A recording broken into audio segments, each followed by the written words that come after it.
Hello friends, आप सबका स्वागत है हमारे यूट्यूब चैनल आईटी स्टडी में। आज के लेक्चर में हम लोग पढ़ने वाले हैं राउंड रॉबिन शेड्यूलिंग। इससे पहले हम लोग अभी पढ़े थे एसजीएफ पढ़ा था और उससे पहले एफसीएफएस भी पढ़ा है हमने। ठीक है ना। आज हम लोग राउंड रॉबिन पढ़ने जा रहे हैं।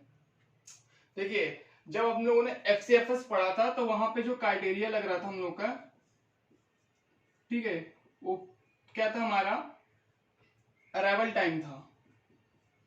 ठीक है। इस अराइवल टाइम के अकॉर्डिंग ही हम लोग अपने प्रोसेस को रैम रेडी से रैम ले जाते थे, उसको सीपीयू अलॉट किया जाता था। ठीक है। उसके बाद हम लोगों ने एसजीएफ पढ़ा।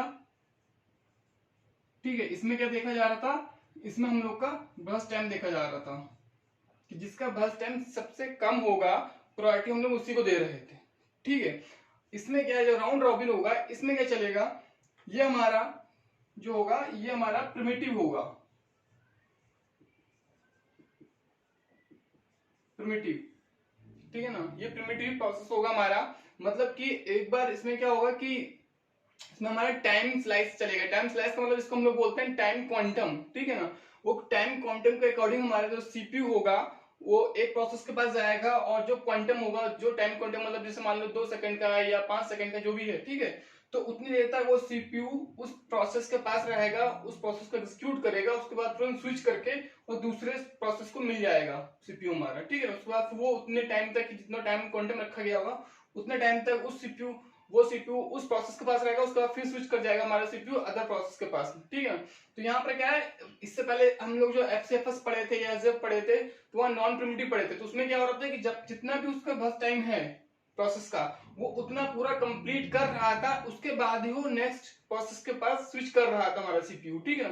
बट यहाँ पर क्या है, राउंड रॉबिन में यहाँ पर टाइम क्वांटम दिया होगा, उसके अकॉर्डिंग ही हमारा जो सीपीयू होगा वो स्विच करेगा। ठीक है। तो एक एग्जांपल समझते हैं कि राउंड रॉबिन में कैसे प्रोसेस होता है सारा। ठीक है।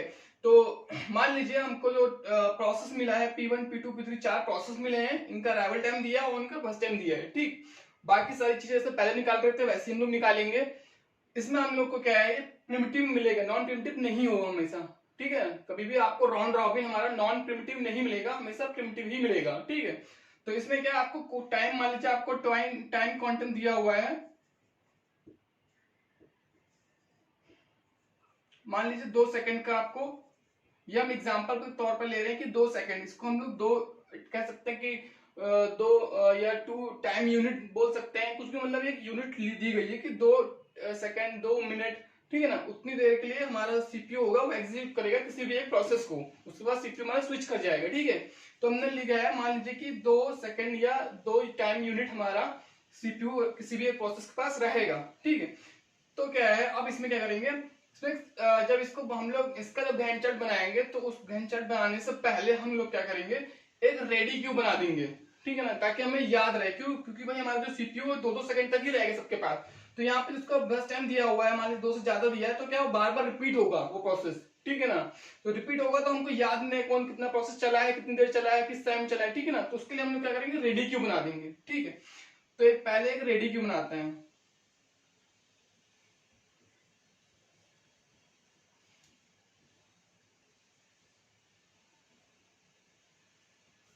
ठीक है। एक रेडी क्यू बनाया। अब इसमें अब यहाँ पे हम लोग इसी रेडी क्यू के अकॉर्डिंग गहन चार्ट बनाएंगे।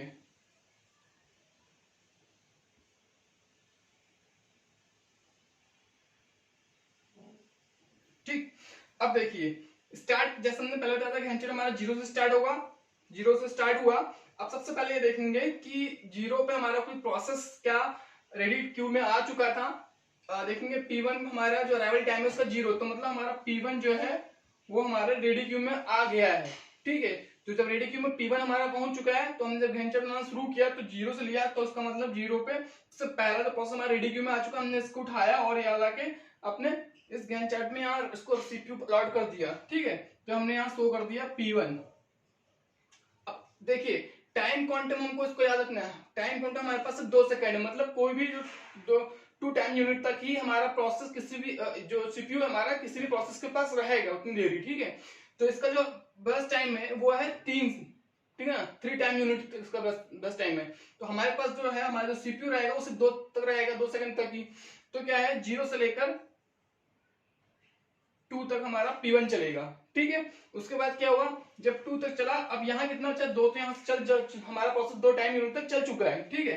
तो यहाँ टोटल 3 था, अब यहाँ कितना बचा, ये 3 की जगह बचा यहाँ पे 1, ठीक है।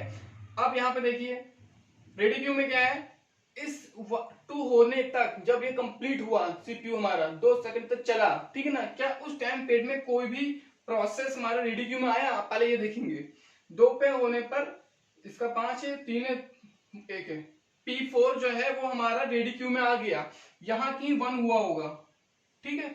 इस 1 वाले टाइम पीरियड पे हमारा प्रोसेस P4 है रेडी क्यू में आ चुका था कि वही मुझे भी सीपीयू चाहिए, तो हमने यहाँ क्या दिखाया P4, ठीक है। ये P1 आ चुका है, यहाँ हमने इसको यहाँ पे एंटर करवा दिया था, इसको सीपीयू मिल चुका है, ठीक है। तो इसको हमने काट दिया ताकि हमें याद रहे, कंफ्यूजन ना हो, ठीक है। P4 हमारा इस 1 वाली पोजीशन टाइम पीरियड पे आ चुका था रेडी क्यू में, हमने यहाँ शो कर दिया। और जब P1 हमारा कंप्लीट हुआ 2 सेकंड के बाद, तो हमने इसको उठाया यहाँ से और इस P1 को वापस हमने रेडी क्यू में भेज दिया। और ध्यान दीजिएगा P4 जो है वो अराइवल टाइम उसका 1 था, ठीक है, मतलब 1 सेकंड पर वो आ चुका था। 0 पे ये स्टार्ट हुआ P1 और 2 सेकंड तक चला, बट जब 1 सेकंड हुआ तो हमारा P4 रेडी क्यू में आ गया, तो रेडी क्यू में हमने दिखा दिया P4।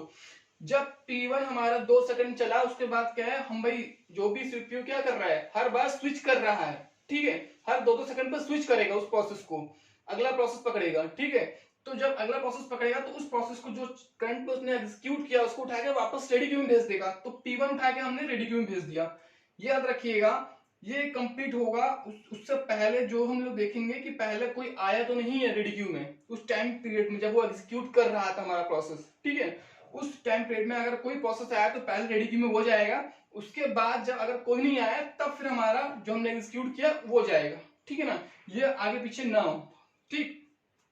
तो अब देखा हमने ये P4 आ गया, P4 के बाद अब हमारा ये P1 आ गया, ठीक है। अब क्या है, अब 2 सेकंड ये चला, अब इसका फिर से स्विच करेगा हमारा, अब रेडी क्यू में कौन बैठा है आगे, P4 मिला हमको, ठीक है। तो हम लोग क्या करेंगे, P4 को सीपीयू अलॉट करेंगे, तो हमारे P4 को सीपीयू मिला, ठीक है। अब ये भी सिर्फ 2 सेकंड ही चलेगा, P4 का टोटल टाइम रेस्ट टाइम कितना है 2 सेकंड, ठीक है ना। तो ये 2 सेकंड चला तो यहाँ हो गया टाइम हमारा 4, ठीक है। ये 4 हो गया, P4 को सीपीयू मिल गया, हमने रेडी क्यू से हटा दिया, ये टर्मिनेट हो चुका है, कंप्लीट हो चुका है P4, और यहाँ पे इसका जो बस टाइम था ये बिल्कुल खत्म होकर 0 हो चुका है, ठीक। P4 के बाद क्या किया, अब इस P4 अभी रेडी क्यू में जाएंगे क्योंकि कंप्लीट हो चुका है, टर्मिनेट कर दिया। अब ये हम लोग देखेंगे कि क्या इस 4 टाइम अराइव जब हो रहा था, 4 टाइम यूनिट हो रहा है, उस समय तक क्या कोई रेडी क्यू में आया, अराइवल टाइम देखिए P3 का 3 है, इसका मतलब कि हमारा जो P3 था वो हमारा रेडी क्यू में आ चुका था, यहाँ की 3 पे जब 3 टाइम यूनिट हुआ था उस टाइम पे P3 हमारा रेडी क्यू में एंटर कर चुका था, ठीक है। और ये P4 जो है वो 4 सेकंड पे एग्जीक्यूट करके टर्मिनेट हो चुका है। अब हम लोग फिर से रेडी क्यू में जाएंगे, रेडी क्यू में देखेंगे कि भाई अब हमारा कौन सा प्रोसेस को सीपीयू मिलना है, तो हम लोग देखेंगे कि भाई हमारा P1 को मिलेगा, तो P1 लिया हमने, ठीक है। अब P1 को, अब देखिए यहाँ पे 2 सेकंड चलना है, बट यहाँ पे P1 का टोटल टाइम कितना बचा हुआ है, सिर्फ 1 ही सेकंड बचा है ना, इसके पास सिर्फ 1 टाइम यूनिट बचा हुआ है, चलाना हमको 2 सेकंड है, बट जब है ही नहीं उसके पास तो 1 सेकंड तक ही चलेगा आपका। तो ये 4 से 5 तक हमारा P1 चला, ठीक है, 4 से 5 तक हमारा P1 चला। P1 के बाद अब देखेंगे क्या 5 पे कोई प्रोसेस हमारे रेडी क्यू में आया, अराइवल टाइम P2 का 5 है, इसका मतलब क्या हुआ कि 5 हमारा वो P2 हमारा रेडी क्यू में आ चुका है, ठीक है, P2 हमारा रेडी क्यू में आ चुका है। अब क्या है, अब हम लोग ये P1 हमने क्रॉस कर दिया कि P1 हमारा सीपीयू अलॉट हो चुका है, खत्म हो गया है। अब हमने इसको भी एंड पूरा करवा दिया और ये हो गया 0, तो हमारा P1 कंप्लीट हो चुका है, पूरा एग्जीक्यूट करके टर्मिनेट हो चुका है, P4 हमारा एग्जीक्यूट करके टर्मिनेट हो चुका है, ठीक है। अब सिर्फ P2 और P3 ही चलेगा। अब क्या है, अब हम लोग फिर से रेडी क्यू में जाएंगे, देखेंगे कि कौन सा प्रोसेस को हमारा सीपीयू अलॉट करना है। अब आएगी बारी P3 की, तो P3 को मिला, P3 फिर 2 सेकंड तक चलेगा, P3 का जो टाइम है वो 5 टाइम यूनिट है, टोटल 5 टाइम यूनिट है, ठीक है ना। अब इसमें से 2 सेकंड चलाएंगे हम लोग, ठीक है, ये हो गया 7, और यहां से ये 5 की जगह हो गया 3। ठीक है, 2 सेकंड चल, 2 टाइम यूनिट चल चुका है, तो ये हो गया 3। अब 7 हो गया। अब देखेंगे क्या 7 पे कोई आया है, ऑलरेडी सारे प्रोसेस आ चुके हैं, तो अब यहाँ देखने की जरूरत नहीं है। T3 को हम लोग उठाएंगे और वापस हम लोग रेडी क्यू में भेज देंगे। ठीक है, 2 सेकंड चलाया गया, अभी भी इसमें इसका फर्स्ट टाइम बचा, मतलब इसको भी एग्जीक्यूट करने की जो टाइमिंग है वो भी बची हुई है, तो हमने उठाया 2 सेकंड चलाया, उसके बाद उसको वापस P3 को हमने रेडी क्यू में भेज दिया और ये वाला P3 हमने एग्जीक्यूट करवा दिया, तो हमने इसको क्रॉस कर दिया। अब अगली बारी किसकी है, P2 की बारी है। हमने P2 उठाया और ये देखा कि P2 कितना 4 है इसका टोटल बस टाइम। ठीक है, तो 2 सेकंड अब चलाया P2 को,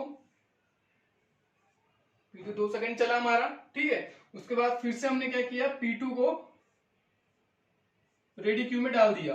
ठीक, P2 हमारा फिर से रेडी क्यू में चला गया, ये P2 एग्जीक्यूट कर चुका है। ठीक है, उसके बाद बारी अगली क्या आई, P3 की आई। P3 लिया, P3 का देखा हमने 3 है, तो अब हमने 2 सेकंड चलाएंगे तो यहां बचेगा 1। ठीक है, तो ये 2 सेकंड चला, 9 से 11 तक गया। ठीक, तो ये P3 भी हमारा टर्मिनेट हो गया। अब P2 बचा, P2 को देखेंगे, सिर्फ इसके पास क्या है, 2 यूनिट बची हुई है। ठीक है, तो हमने P2 को लिया और P2 को पूरा चलाया 2 सेकंड तक। ठीक है, तो हमारा P2 13 पे खत्म हुआ। अब उसके बाद क्या किया, ये P3 हम लोगों ने यहाँ पे 1 सेकंड के लिए बचा है और उसको हम लोगों ने इसमें रेडी क्यू में नहीं डाला था। ठीक है, तो रेडी क्यू में हमारा P3 यहाँ एग्जीक्यूट करने के बाद रेडी क्यू में चला गया था। ठीक, क्योंकि 1 यूनिट बचा हुआ था उसमें, तो P2 हमारा ये भी एग्जीक्यूट कर गया। अब उसके बाद सिर्फ सिंगल एक P3 बचा है, जिसका टाइम यूनिट अभी सिर्फ 1 सेकंड बचा है। ठीक है, तो हमने उठाया P3 और P3 को हमने चलाया और ये सिर्फ 1 सेकंड चलेगा, क्योंकि उसके पास सिर्फ वन ही टाइम यूनिट बचा हुआ था। ठीक है, तो क्या हो रहा है कि सारे जितने प्रोसेस थे हमारे, सारे के सारे प्रोसेस हमारे एग्जीक्यूट कर चुके हैं, सब टर्मिनेट हो गए हैं, सबको सीपीयू मिला और सबने प्रोसेस कंप्लीट करके सब टर्मिनेट हो चुके हैं। ठीक है, अब सेम ऐसे ही आप यही प्रोसेस इसी आप हम लोगों ने क्या रेडी क्यू क्यों बनाया था, क्योंकि भाई ऐसा हमें कंफ्यूजन होता है कि कौन प्रोसेस कितना टाइम चला है। ठीक है, इसलिए एक रेडी क्यू एक रफली तौर पे आप अलग बना लीजिएगा इसको। ठीक है, और इसके अकॉर्डिंग ही आप एक बार सारे प्रोसेस यहाँ आ जाएंगे, उसके बाद उसके अकॉर्डिंग ही आप उसका फर्स्ट टाइम माइनस करते हुए 1 बाय 1 हर प्रोसेस को 1 बाय 1 सीपीयू लॉट करते जाइएगा और यहाँ गैंट चार्ट में शो करते जाइएगा। ठीक है ना, कोई भी प्रोसेस एक साथ डबल नहीं हो, हमने यहाँ P1 लिया और उसके बाद फिर से दिखाया कि फिर से हमने P1 ले लिया, ऐसा नहीं हो सकता। क्यों, अगर ऐसे ही सेम हो जाएगा तो फिर भाई मेरा जो सीपीयू था वो स्विच कहाँ किया, भाई 2 सेकंड यहाँ चला, उसके बाद फिर आपने 2 सेकंड दिखा दिया, तो मतलब तो 4 सेकंड चल गया है ना, तो हमारा सीपीयू स्विच कहाँ हुआ, और हर 2 सेकंड पे हमारा सीपीयू स्विच करेगा। ठीक है, तभी तो भाई कहा जाए कि भाई हमारा यहाँ पे ये प्रिमिटिव प्रोसेस है एक तरीके से, कि हमारा सीपीयू हर टाइम क्वांटम पे स्विच कर जाएगा। ठीक है, तो ऐसे बनेगा। अब इसको देख के हम लोग अपना कंप्लीशन टाइम पढ़ते हैं। P1 का कंप्लीशन टाइम देखेंगे कैसे निकाला जाएगा, जब जो भी प्रोसेस हमारा लास्ट में कंप्लीट जहां हुआ है। ठीक है ना, P1 यहाँ पे 2 सेकंड चला है खाली, उसके बाद भी हमारा P1 खत्म हुआ है यहाँ पे 5 सेकंड पे आकर के। ठीक है, क्योंकि इसका 3 बस 10 था, तो ये 5 पे खत्म हुआ है, तो हमने इसका लिखा 5। ठीक है, P2 का देखेंगे कंप्लीशन टाइम कितना है, P2 का कंप्लीशन टाइम आ रहा है 13। ठीक है, P3 का कंप्लीशन टाइम आ रहा है, P3 लास्ट में खत्म हुआ है हमारा 14 पे। ठीक, और P4 एक ही बार चला है हमारा, P4 सिर्फ एक बार चला है और ये 4 पे खत्म हो गया है। ठीक है, तो ऐसा कंप्लीशन टाइम हुआ। टर्न अराउंड टाइम, इसका सेम वही जो फॉर्मूला था टर्न अराउंड टाइम निकालने का, हमने बताया है completion time minus arrival time. ठीक है, completion time minus arrival time, 5 minus 0 5, 13 minus 5 8, 14 minus 3 11 और 4 माइनस 1 3। ठीक है, तो टर्न अराउंड टाइम आ गया आपका। और वेटिंग टाइम का भी फॉर्मूला है हमारे पास, waiting time is equal to turn around time minus burst time. ठीक है, तो turn around time minus burst time. ठीक है, तो 5 माइनस 3 ये हो गया 2, 8 माइनस 4 4, 11 माइनस 5 6 और 3 - 2 1। ठीक है ना, इतनी देर जो वेटिंग टाइम है हमारे P1 है वो 2 सेकंड तक वेट किया, उसको जो सीपीयू जब तक अलॉट नहीं हुआ तो 2 सेकंड उसको सीपीयू के लिए वेट करना पड़ा। ठीक है, और P2 को 4 सेकंड वेट करना पड़ा, उसका वेटिंग टाइम रहा। P3 का 6 सेकंड और P4 का 1 सेकंड। P4 का 1 सेकंड कैसा देख लेते हैं जरा। P4 हमारा 1 पे आया था जब टाइम था 1 सेकंड। ठीक है ना, तो 0 से स्टार्ट हुआ था, जब 1 पे की P4 यहाँ पे आ चुका था। ठीक है ना, बट P4 को सीपीयू का अलॉट हुआ था ये जब टाइम क्वांटम जो हमारा 2 हुआ था, जब टाइम यूनिट हमारा 2 हुआ था तब। तो मतलब 1 सेकंड 1 से लेकर 2 तक इसने इतना यहाँ पे वेट किया। ठीक है, तो आया 1। इसी टाइप से P1 का भी इसके 2 सेकंड कम वेट करना पड़ा। ठीक है, कंप्लीट होने में जब सीपीयू मिलने में यहाँ पे इसने 2 सेकंड वेट किया, तब उसको सीपीयू मिला, तब वो कंप्लीट हो पाया। P2 को 4 सेकंड वेट करना पड़ा। ठीक है ना, और वैसे P3 को 3 सेकंड तक वेट करना पड़ा। ठीक है ना, ये जो वेटिंग देख रहे हैं वो लोग लास्ट में जब कंप्लीट हो रहा है टोटल काउंट करके देखा जा रहा है। ठीक है ना, तो उतना टाइम आपका लगेगा। और सेम ऐसे हम लोग का अगर एवरेज निकालने को बोला जाएगा कि एवरेज टर्न अराउंड टाइम निकालिए, तो क्या किया जाएगा, सिंपल सा इन चारों को ऐड कर लेंगे और 4 से डिवाइड कर लेंगे तो एवरेज टर्न अराउंड टाइम आ जाएगा। ठीक है ना, और एवरेज वेटिंग टाइम निकालने के लिए इन सबको ऐड कर लिया जाएगा और 4 से डिवाइड कर दिया तो हो जाएगा एवरेज वेटिंग टाइम। ठीक है ना, तो ये हमारा था राउंड रॉबिन शेड्यूलिंग। ठीक है ना, आगे हम लोग मल्टी लेवल शेड्यूलिंग पढ़ेंगे। इसमें सिर्फ इतना ही था, ज्यादा कुछ टफ नहीं है, सिंपल सा है। बस थोड़ा सा यही याद रखना रहेगा कि भाई हमें एक टाइम क्वांटम मिलेगा और उसी टाइम क्वांटम के अकॉर्डिंग हमारा जो सीपीयू होगा वो 1 बाय 1 प्रोसेस पे स्विच करेगा। ठीक है ना, और एक रेडी क्यू अलग से बना लीजिएगा ताकि हमें याद रहे कि भाई हमारा कौन सा प्रोसेस चल रहा है, कौन सा हमारा रेडी क्यू में एंटर कर रहा है। ठीक है ना, तो ताकि थोड़ा कंफ्यूजन ना हो। ठीक है ना, हम लोग हैंड चार्ट उसी के अकॉर्डिंग बना पाएंगे, अपने रेडी क्यू के अकॉर्डिंग। ठीक है ना, तो इसको बनाने में थोड़ा सा ध्यान देना रहेगा। ठीक है, बाकी आज के लिए बस इतना ही। और वीडियो पसंद आई तो लाइक जरूर कीजिएगा, और अगर चैनल सब्सक्राइब नहीं किया तो चैनल सब्सक्राइब जरूर कीजिएगा। आज के लिए बस इतना ही, थैंक यू।